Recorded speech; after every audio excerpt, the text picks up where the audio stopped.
Mais d'abord, la situation en Iran demeure explosive. La grogne du peuple contre le régime ne s'apaise pas, ni la répression des autorités. Le pays a d'ailleurs fermé son espace aérien à la plupart des avions. Le bilan des morts continue de grimper. On est rendu à plus de 3500 morts ce soir. Sabrina, parmi les décès, on compte maintenant un Canadien. Oui, aux mains des autorités en Iran. Alors, c'est ce qu'a confirmé, en fait, Affaires mondiales Canada au cours des dernières heures. Alors, ce qu'on nous a dit, c'est que les représentants consulaires sont en contact avec la famille de la victime au Canada. Et d'ailleurs, il y a la ministre des Affaires internationales qui a réagi à tout ça. Donc, Anita Anand, via une publication sur X, elle a réitéré que le Canada condamne fermement cette violence et exige qu'elle prenne fin immédiatement. Et maintenant, bon, sur le terrain, t'en parlais un peu, Marie-Claude, mais là, la Maison-Blanche mentionne que les meurtres et les exécutions auraient cessé en Iran. On parle de 800 exécutions qui étaient prévues et qui devaient avoir lieu, qui auraient été suspendues. Donald Trump considère que c'est grâce à lui, en fait, qu'elles n'ont pas eu lieu. Mais quand même, ça n'empêche pas le président américain d'avertir à nouveau Téhéran de sérieuses conséquences. La répression du mouvement de contestation continue en Iran.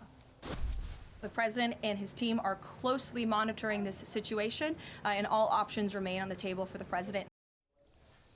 Et maintenant, bien, ça fait déjà plusieurs mois, donc depuis le début de la répression, que le gouvernement donc, de l'Iran ne laisse pas entrer l'aide internationale du côté de l'Iran. Donc, la population ne peut que se fier que ce qu'il y a à l'intérieur du pays, ce qui laisse craindre le pire là, actuellement pour les Iraniens. Alors, s'il y a des besoins humanitaires qui se développent en termes alimentaires, d'eau potable, de soins de santé, il faut malheureusement que la population utilise ce qu'il y a dans le pays. Avec ce qui se passe actuellement, les besoins vont augmenter et c'est sûr qu'on est en proie rapidement dans les prochaines semaines à voir ces besoins-là exacerbés. Alors, on est en situation encore extrêmement difficile.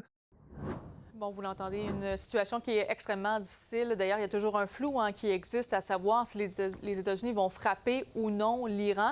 Et un autre flou qui persiste aussi, c'est de savoir si les États-Unis vont décider d'aller tout simplement subtiliser donc le Groenland. Là-dessus, un résumé de la journée. Des militaires de Suède, d'Allemagne et de la France font leur arrivée au Groenland.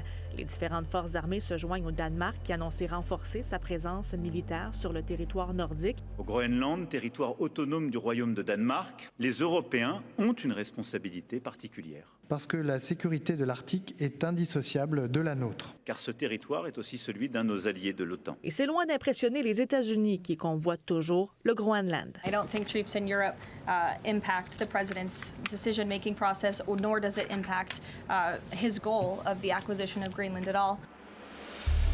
D'ailleurs, selon un sondage CNN, 75 % des Américains s'opposent à ce que les États-Unis tentent de prendre le contrôle du Groenland. Sabrina Rivet pour Nouveau Info.